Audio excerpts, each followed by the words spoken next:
Benshi mu bakristo bibaza kino kibazo kigira kiti: ese ni uwuhe mubatizo wemewe? Ni uwo ku gahanga se? Cyangwa ni uwo mu mazi menshi? Reka turebere hamwe inkomoko y'umubatizo wo ku gahanga n'uwo mu mazi menshi. Ntucikwe, iyo ugiye kukugezaho iki kiganiro nitwa Thierry Arenigena. Iyi ni ijwi ry'Umukristo TV.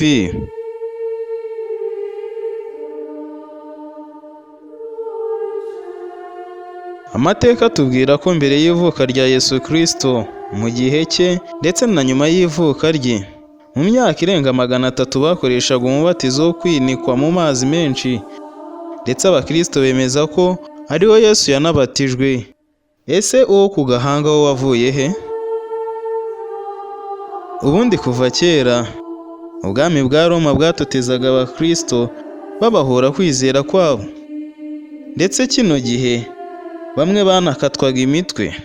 Mu mwaka wa 307 umwami w'abami yaje gutanga, maze hemezwa ko Constantine ari ugomba kumusimbura.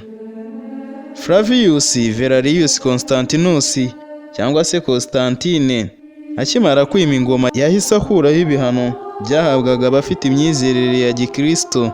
Kuva icyo gihe umwami w'abami Constantine yahise aba umukristo, yisanisha nabo, ibintu bitari bimenyerewe mu bwami bw'Abaromani.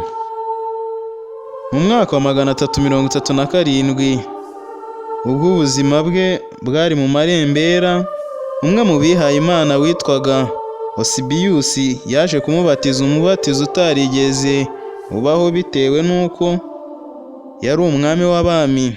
Yasabye kumenwaho utuzi duke ku gahanga nk'ikimenyetso cyo kubatizwa. Guhera ubwo rero Kiliziya Gatolika yatangiye kubatiza imibatizo yombi. Ni ukuvuga uwabaga ashaka kubatizwa mu mazi menshi yabatizwagamo, ndetse n'uwabaga ashaka kubatizwa ku gahanga nawe yarabatizwaga. Ngaho nguko uko umubatizo wo ku gahanga waje.